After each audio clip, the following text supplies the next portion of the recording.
Well, my goodness, look at that, those frogs. That's the topic today, aloe vera. Aloe vera is a beautiful herb for the skin. I'm going to demonstrate something. I'm going through an interesting time right now, and this is part 2. I did my upper body. I woke up with some kind of situation below my knees and below my elbows. And then I went to the emergency room. Not that I don't know, I don't go to the emergency room. It was sort of, I was concerned because a month later it didn't go away. And actually it's getting worse, but not really. I did an Epsom salt bath last night. I've been doing, I did just a demonstration of coconut because it feels good, but it tingles and it feels like you got some kind of acid or some kind of chemical on your skin. And it's actually going into my veins, because I had varicose veins here, and now it's all different now.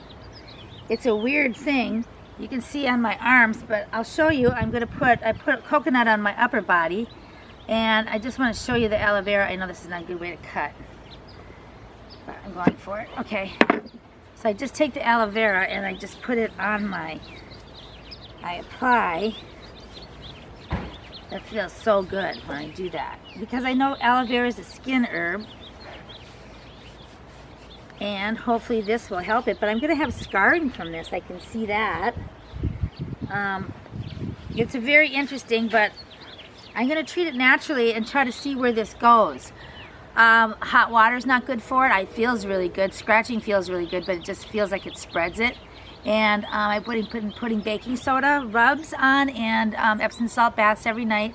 I'm going to do an ozone treatment tonight, which is getting in a hazmat suit and just getting some ozone, which turns into oxygen on steroids, basically, to whatever your body needs to do.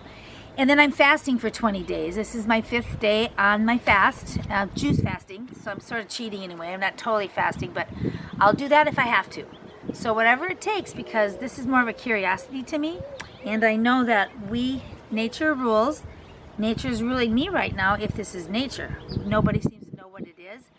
From the research that I can see is that Morgellons or Lymes might be the closest thing to this situation. But the doctors, whenever someone approaches them and says, could you help me? There's wires that come out of people's bodies, which is really weird to have wires coming out of your body. But they're finding out it's actually an organic material that your body's making out of keratin and some other protein in your body. So your proteins in your body are making these wire things, and then the wire things are coming out of the body, creating a sore somehow. Now but it gets under the skin, from what I understand. It gets under the skin and then it just starts to migrate out, and that's exactly what it's doing. So no one can call it anything, but the closest thing, again, is Morgellons or Lyme's disease. The treatment is long-term antibiotics. So I'm going to be eating a lot of garlic, juicing for 20 days basically, and that's what I'm going to be eating. Applying aloe vera on, coconut on, whatever soothes it and feels good.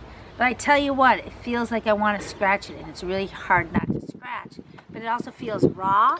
It feels like an acid or some kind of chemical was poured on my body, and I really can't get rid of it. But I know salt heals, so that's why the Epsom salt baths. Baking soda, that's another thing. If anybody has any ideas, I'm just trying to figure this out. If anyone knows what I can do about this, you can go to naturalhealthllw for Laura Lee Waldorf at gmail.com, and I have it in the description, and maybe I can help other people in this situation, because that's usually how I roll. I figure things out. This is an amazing thing to me, and I'm gonna see what happens after today, which is April 5th, 2021. Anyway, love life, and life will love you back. Have a good day, and like and share. Bye-bye for now.